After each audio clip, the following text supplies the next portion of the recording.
बाबू गांधी जी के 3 सत्याग्रहों के बारे में हमने आपको बताया था, चंपारण सत्याग्रह, खेड़ा सत्याग्रह और अहमदाबाद सत्याग्रह।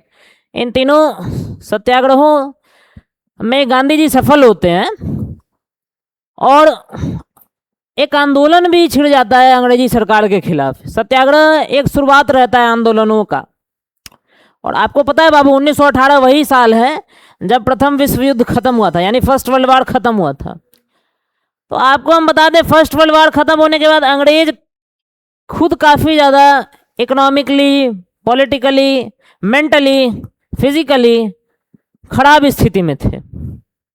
और साथ में भारत के लोग भी प्रोटेस्ट कर रहे थे।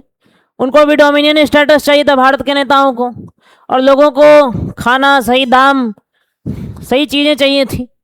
तो प्रोटेस्ट का सिलसिला भारत में बढ़ चुका था और हमारी सरकार यानी अंग्रेजी सरकार परेशान थी इस प्रोटेस्ट से। तो अंग्रेजी सरकार के एक बहुत बड़े जज कह लीजिए, नाम था सिडनी रॉलेट, इनके नेतृत्व में एक आयोग का गठन हुआ। और इस आयोग का गठन इसलिए हुआ ताकि भारत में हो रहे आंदोलन से जुड़ी गतिविधियों को खत्म किया जा सके या दबाया जा सके। इस बात की चर्चा करने के लिए यह आयोग का गठन हुआ था, रॉलेट कमीशन बोलते हैं। और रॉलेट कमीशन ने सुझाव दिया कि जो एनार्कियल एंड रिवॉल्यूशनरीज एक्ट है 1915 का, उसी को थोड़ा बढ़ा दीजिए और एक ठोकर बिल उसमें पास करवा दीजिए। रॉलेट बिल नाम दिया गया उस बिल को। बात समझे? साधारण तौर पे बताएं तो ये रॉलेट बिल पुलिस को यह पावर देता था कि अगर पुलिस को आप पर शक भी है कि आप किसी भी तरह का कोई राजनीतिक गतिविधि अंग्रेजों के खिलाफ कर रहे हैं, तो पुलिस आपको 2 साल के लिए जेल में बिना किसी कोर्ट में पेशी के क्या कर सकती थी? रख सकती थी। बात समझ रहे हैं? और आपको हम बता दें कि ये रॉलेट एक्ट बाबू भारत में पास हो गया। रॉलेट एक्ट भारत में क्या हो गया? याद रखिएगा, बोर्ड में आया सवाल है कि रॉलेट एक्ट को पास किसके द्वारा कराया गया था?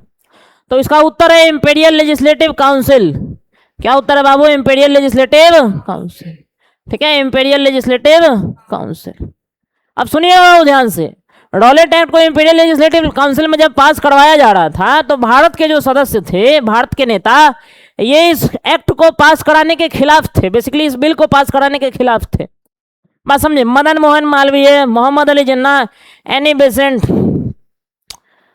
बात समझ रहे हैं? ये बेसिकली सारे ही लोग एडवोकेसी कर रहे थे कि ये बिल कतई पास नहीं होना चाहिए। हालांकि इतना हमारे किताबों में नहीं, हमारे किताबों में बस ये दिया है कि ये बिल बावजूद इसके पास हो गया कि भारत के मेंबर्स इसको एक होकर के खिलाफियत इसकी कर रहे थे।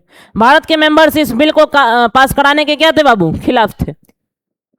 बात समझ आ रहा है?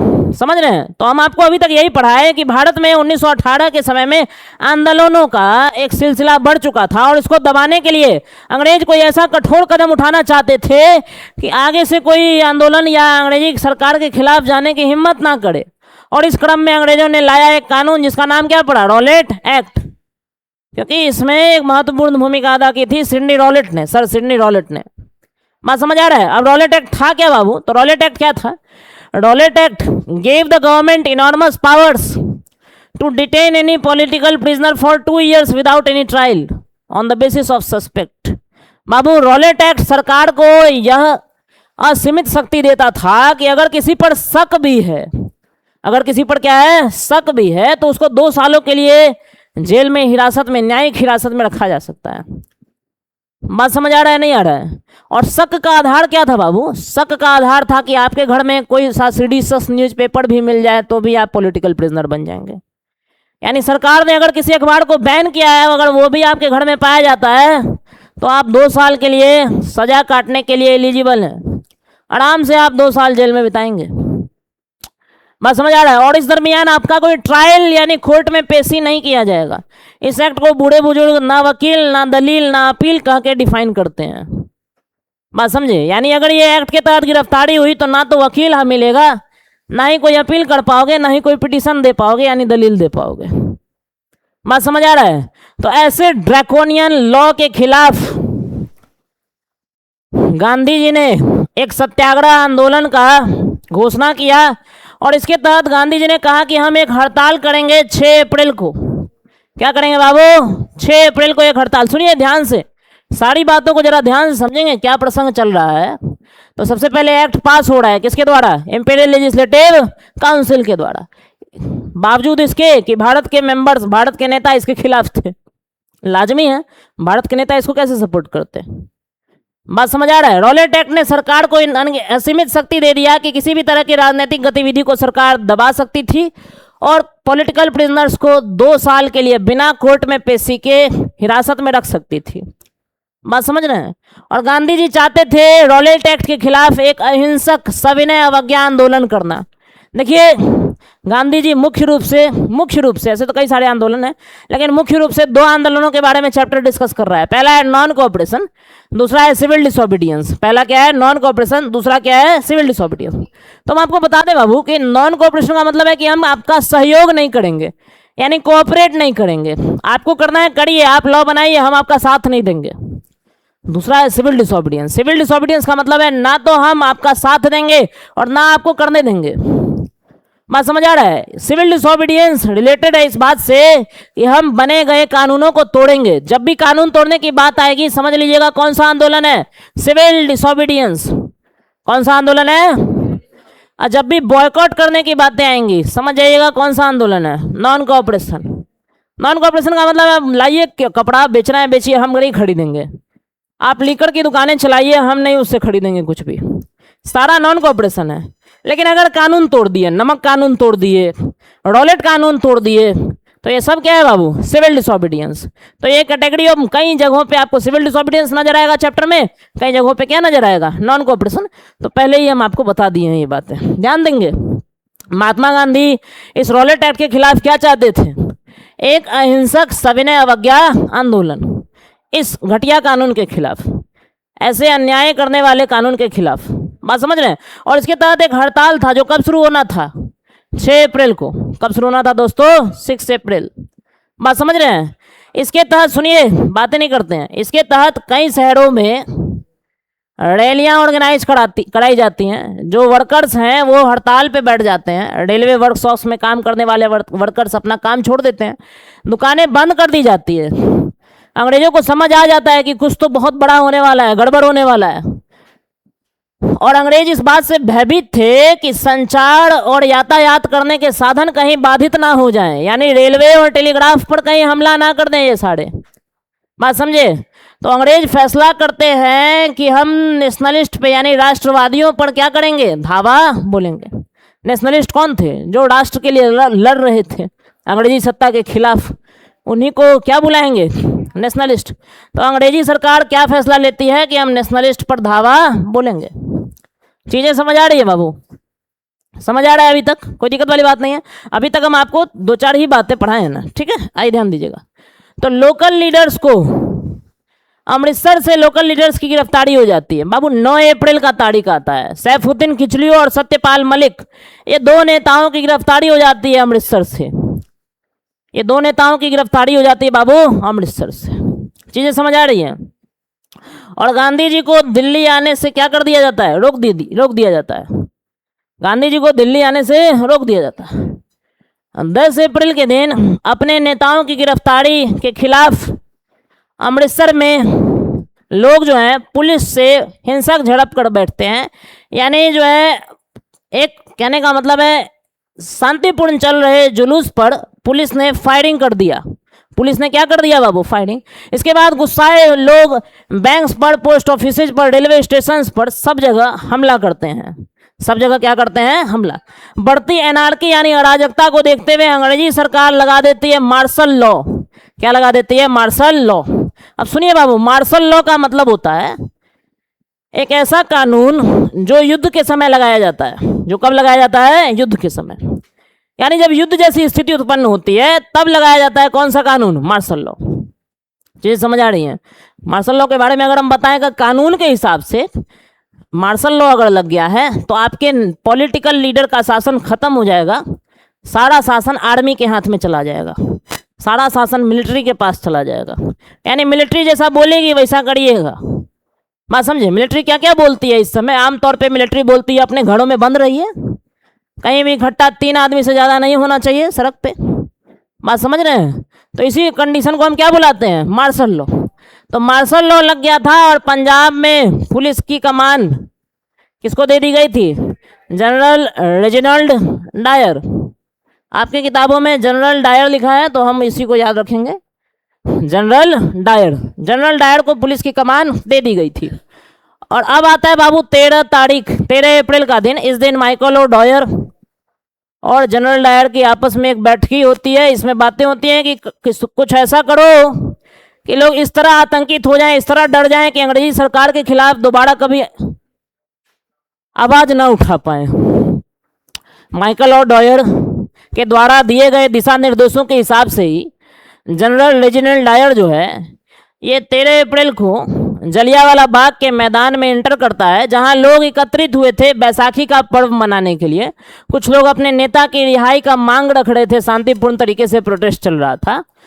और बूढ़े बच्चे महिलाएं सभी आए हुए थे, क्योंकि 13 अप्रैल का दिन बैसाखी का दिन था। 13 अप्रैल 1919 बैसाखी का दिन था, बात समझ रहे हैं।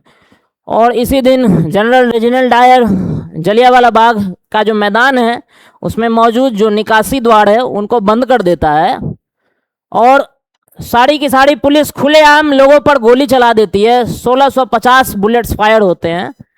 और ऐतिहासिक आंकड़ा यानी एनसीईआरटी कहता है कि हंड्रेड्स ऑफ पीपल डाइड। कितने पीपल डाइड? हंड्रेड्स। बात समझ आ रहा है? Killing hundreds. बात समझे? एनसीईआरटी का माने तो ये लिखा हुआ है कि 13 अप्रैल को इनफेमस यानी कुख्यात, कुख्यात यानी जो बुरी चीजों के लिए फेमस है, वैसी घटना होती है। जलियांवाला बाग में एक घटना होती है। इस दिन एक बड़ा सा हुजूम आया हुआ था, जलियांवाला बाग में इकट्ठा हुआ था। एक बंद ग्राउंड है उसमें इकट्ठा हुआ था। कुछ लोग सरकार के दमनकारी नीतियों के खिलाफ प्रोटेस्ट कर रहे थे। कुछ लोग वार्षिक बैसाखी मेला देखने आए थे, बात समझे।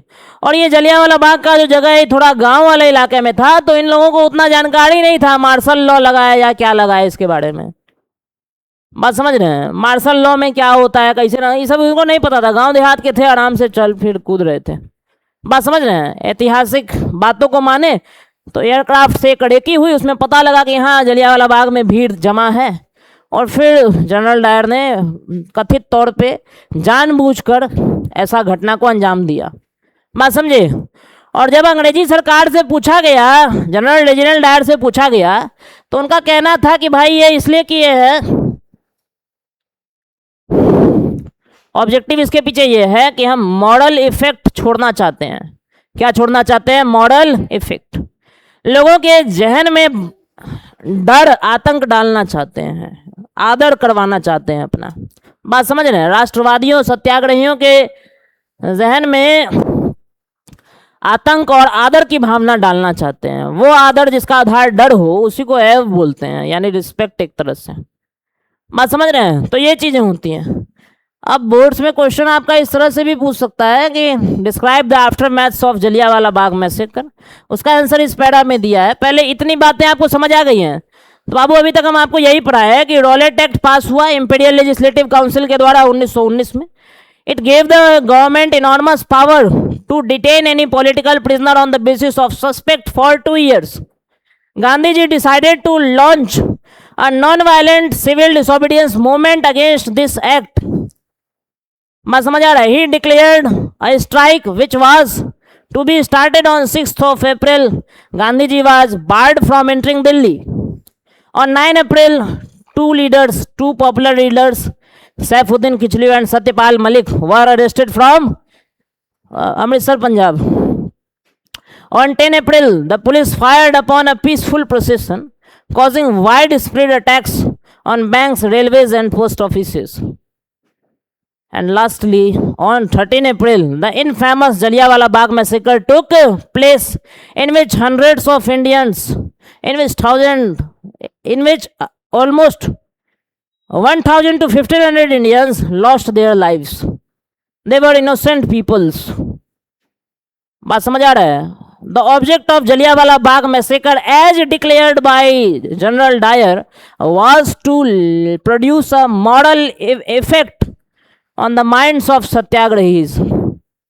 He desired to put in the minds of satyagrahis a feeling of terror and respect समझ आ रहा है नहीं आ रहा है? तो इतना बात हम आपको अभी तक बताए हैं। बढ़ सकते हैं आगे? बढ़े? चलिए अब ध्यान दीजिए बाबू, रॉलेट सत्याग्रह का अगर हम बात करते हैं तो ये शहरों तक ही सीमित था। ये नगरों और शहरों तक ही क्या था? सीमित था। इससे गांव के लोग नहीं जुड़े थे उतना ज्यादा, गांव के लोग इससे उतना ज्यादा नहीं जुड़े थे। और गांधी जी का मकसद था कि बहुत बड़ा मूवमेंट लॉन्च करें, नेशन वाइड मूवमेंट लॉन्च करें। तो रॉलेट सत्याग्रह मंजिल तो नहीं था, एक रास्ता था। बात समझ आ रहा है? तो बाबू रॉलेट सत्याग्रह, आइए जरा ध्यान दीजिएगा। गांधी जी को लगा कि अब एक बड़ा मूवमेंट हम लोगों को क्या करना चाहिए? लॉन्च करना चाहिए। बात समझ आ रहा है? तो गांधी जी इसके लिए आगे बढ़ते हैं, लेकिन इससे पहले जरा आइए डिस्कस करते हैं जलियांवाला बाग मैसेकर के बाद क्या हुआ।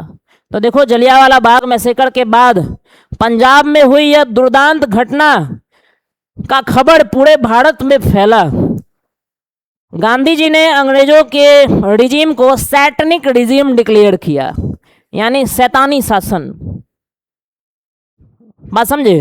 और लोग आक्रोशित होकर के, क्या कि हमारे देश में जलियांवाला बाग जैसी घटना मॉडर्न हिस्ट्री में हमें देखने को नहीं मिलती है, जिसमें इतने निहत्थे लोगों पर ऐसे कोई गोली चला दे हुई पुलिस। बात समझे? ये मनमानी थी, समझ रहे हैं? मनमानी कह लीजिए या कह लीजिए राक्षसपना था ये अंग्रेजों का। तो जब इसकी खबर फैलती है तो जनता सड़कों पे आ जाती है कई सारे उत्तर भारत के नगरों में। बात समझ रहे हैं? हमें हड़ताल देखने को मिलती है, हमें हिंसक झड़पें देखने को मिलती हैं, हमें देखने को मिलता है कि पुलिस और जनता के बीच हिंसक झड़प हो रहा है। क्या गवर्नमेंट, ब्रिटिश गवर्नमेंट इसके बाद सॉरी बोली? नहीं।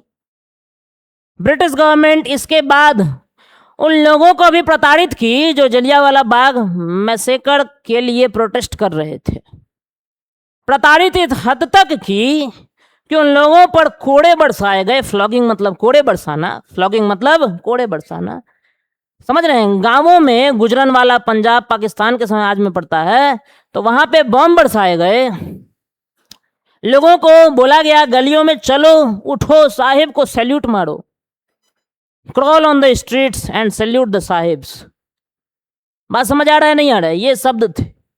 और बढ़ती हिंसा को देख के गांधी जी ने रॉलेट एक्ट के खिलाफ जो सत्याग्रह शुरू किया था, इसको क्या कर दिया? बंद कर दिया। इसको क्या कर दिया दोस्तों? बंद कर दिया। बात समझ आ रहा है? अब देखो, अब गांधी जी को समझ, देखो रॉलेट एक्ट का एक लिमिट, रॉलेट सत्याग्रह का एक लिमिटेशन था। और रॉलेट सत्याग्रह का लिमिटेशन यही था कि ये सिर्फ north Indian towns and cities तक ही सीमित था।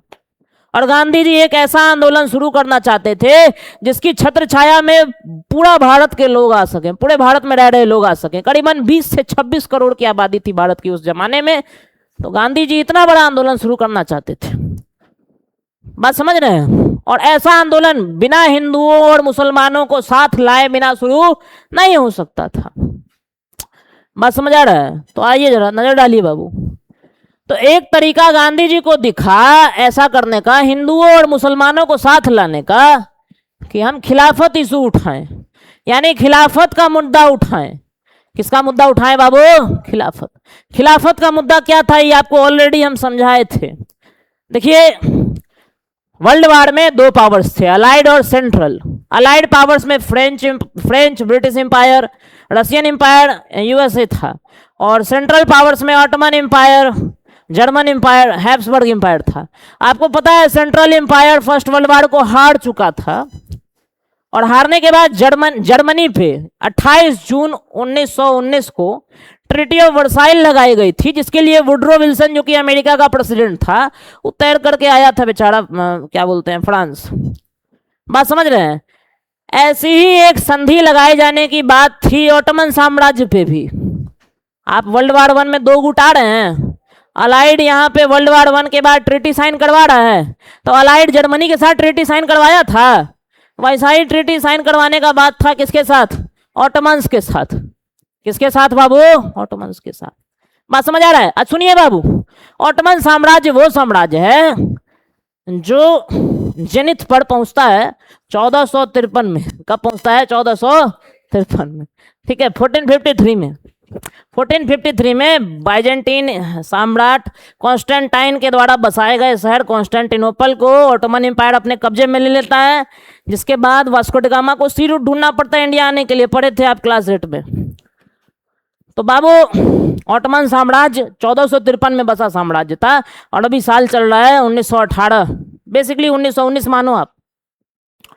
और 1919 में इस ऑटोमन साम्राज्य का जो हेड हुआ करता था, जिसको कैलिफ बुलाते थे, क्या बुलाते थे बाबू? कैलिफ। उसको उसके पावर्स को खत्म करने की बातें थी, उसके पावर्स को खत्म करने की बातें थी। देखो हम आपको बता दें, फर्स्ट वर्ल्ड वॉर के बाद अंग्रेजों ने जो खलीफा का पोजीशन होता है इसको हटा दिया था, मतलब खलीफा को गद्दी पर से हटा दिया था। उसके पास बस रिलीजियस पावर्स थे, स्पिरिचुअल पावर्स थे। लेकिन थोड़ा बहुत जो उसका टर्की भर में शासन चल रहा था बस वही था। तो बातें थी कि उसका टर्की भर में जो शासन चल रहा है उसको भी हटा दिया जाएगा, पोजीशन को भी अंग्रेज खत्म कर देंगे। जैसे मराठा साम्राज्य में पेशवाई का पोजीशन अंग्रेज खत्म किए थे, वैसे ही कुछ करेंगे ऑटोमन साम्राज्य के साथ भी। समझ रहे हैं? तो खलीफा के पोजीशन को बचाए रखने के लिए दुनिया भर के मुसलमान एक आंदोलन का हिस्सा बनते हैं जिसका नाम रहता है खिलाफत आंदोलन। क्या नाम रहता है बाबू? खिलाफत आंदोलन। अब गांधी जी सोचे कि अगर हम इस खिलाफत आंदोलन का साथ दे देंगे तो हम मुसलमानों को भी अपने साथ ले आएंगे एक बड़ी आंदोलन की छत्र छाया में। बात समझ आ रहा है? तो गांधी जी खिलाफत का मुद्दा में मुसलमानों का साथ देने के लिए आगे बढ़ते हैं। बात समझ आ रहा है बाबू? ध्यान दीजिएगा। देखिए यहां लिखा हुआ है कि अफवाहें थी कि ऑटोमन एम्परर, जिसको कि इस्लामिक वर्ल्ड का आध्यात्मिक गुरु बोला जाता है, खलीफा कहते हैं इसको, इस पे भी क्या लगाई जाएंगी? हार्श पीस ट्रीटी लगाई जाएंगी, जैसे जर्मनी पर लगाई गई थी। बात समझ रहे हैं? तो खलीफा के टेम्पोरल पावर्स को डिफेंड करने के लिए, टेम्पोरल मतलब worldly political administrative, worldly political and administrative. खलीफा के पास स्पिरिचुअल शक्तियां थी, बेसिकली एडमिनिस्ट्रेटिव शक्तियां उससे छीनी जानी थी। तो उसको डिफेंड करने के लिए एक आंदोलन चला था जिसका नाम क्या था बाबू? खिलाफत आंदोलन।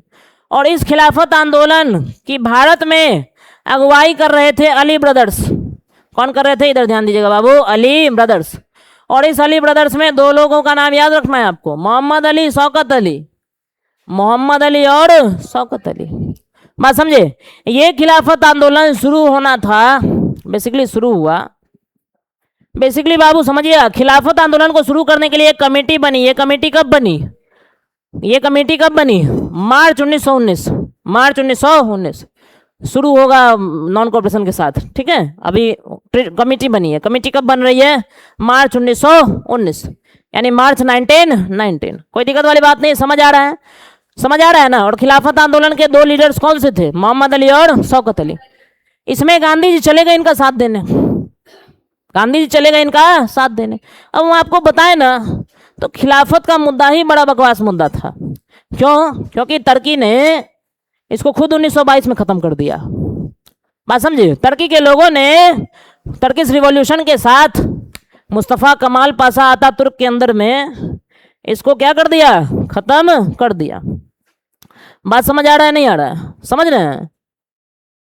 लेकिन मुसलमानों को ये बात नहीं रास आ रहा था कि हमारे धर्म का मुद्दा है, हमारे समुदाय का मुद्दा है, इसमें अंग्रेज फैसला क्यों लेंगे? अगर कुछ खत्म करना होगा, शुरू करना होगा, हम कर लेंगे। बात नहीं समझे? अंग्रेज कौन होते हैं? ट्रीटी लगाने वाले। इस बात के लिए आंदोलन था। नहीं तो अगर आप इतिहास पढ़ेंगे तो तुर्की 1922 में खलीफा को हटा के एक सेकुलर स्टेट बन गया, और 1924 में, रिकॉर्ड हो रहा है वीडियो में, 1924 में खुद खिलाफत को हटा दिया। बात नहीं समझे? तो फिर किस बात का आंदोलन था?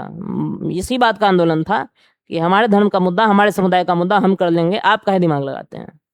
बात समझ आ रहा है? गांधी जी इसको मौका के रूप में देखें कि यही मौका है कि हम सारे मुसलमानों को भी एक नेशन वाइड मूवमेंट में ला पाएंगे।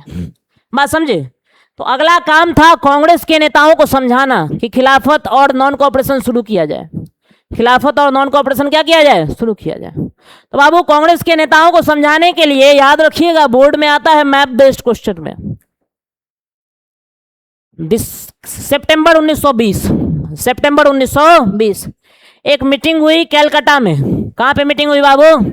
कैलकाटा में एक मीटिंग हुई और गांधी जी ने कांग्रेस के नेताओं को कहा कि देखो हम ऐसे ऐसे ऐसे ऐसे आंदोलन करेंगे, बॉयकॉट पहले शुरू करेंगे, टाइटल्स का, फिर कपड़ा का, फिर सिविल सर्विसेज का। अब फिर भी सरकार नहीं मानी, तब सिविल डिसोबीडियंस मूवमेंट शुरू करेंगे। ये सारा बात गांधी जी इसमें क्या करते हैं? समझाते हैं। बात समझ आ रहा है? अब आप एक सवाल कर बैठेंगे कि वाई नॉन कोऑपरेशन, भाई नॉन कोऑपरेशन मूवमेंट क्यों शुरू किए गांधी जी? तो देखिए ऐसा है, गांधी जी ने 3 किताबें लिखी थी, my experiments with truth, Sarvodaya और हिंद स्वराज।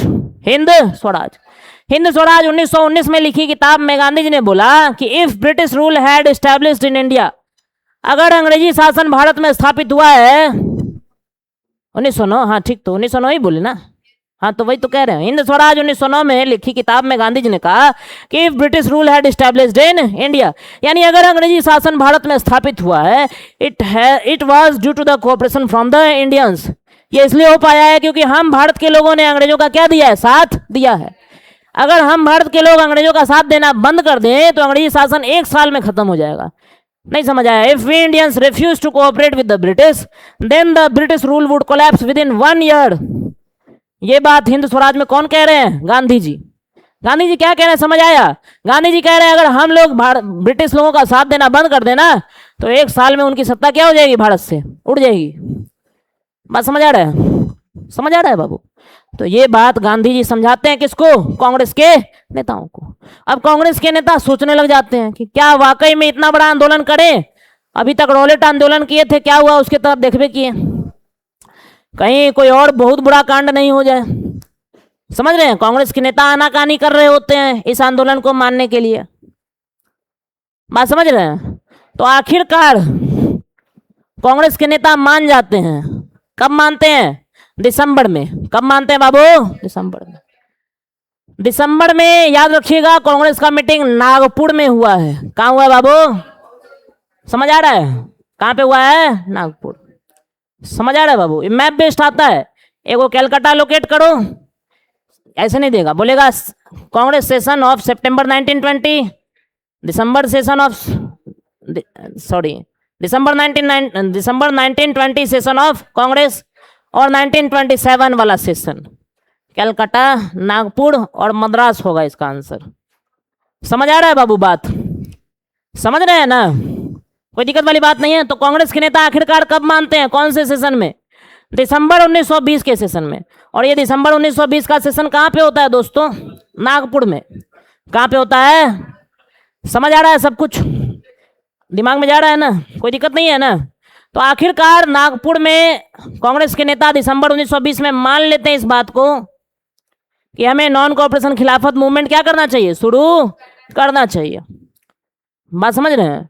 और अगले साल जनवरी 1921 में, देखो दिसंबर 1920 में माने तो जनवरी 1921 में, जनवरी 1900 यानी जनवरी 1921, जनवरी 1921, अगले साल जनवरी 1921 में नॉन कोऑपरेशन खिलाफत मूवमेंट क्या हो जाता है? शुरू हो जाता है।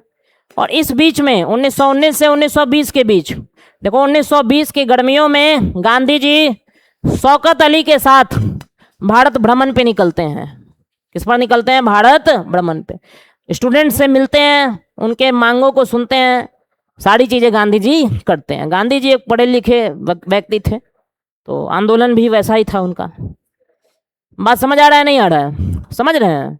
और फिर अगले साल यानी जनवरी 1921 में बाबू क्या शुरू होता है? नॉन कोऑपरेशन खिलाफत मूवमेंट। ठीक है? नॉन कोऑपरेशन खिलाफत मूवमेंट बिगेन इन जनवरी 1921। याद रखेंगे? याद रखेंगे? समझ आ गया? अब आगे जो टॉपिक है कि भाई ये मूवमेंट कैसे चला, नगरों में, शहरों में, गांवों में, पहाड़ी इलाकों में और प्लांटेशंस में, और इस मूवमेंट के आगे क्या हुआ, क्या ये सफल हुआ, क्या अंग्रेजी सरकार चली गई, इन सारी बातों को हम लोग नेक्स्ट क्लास में डिस्कस करेंगे। Thanks for watching.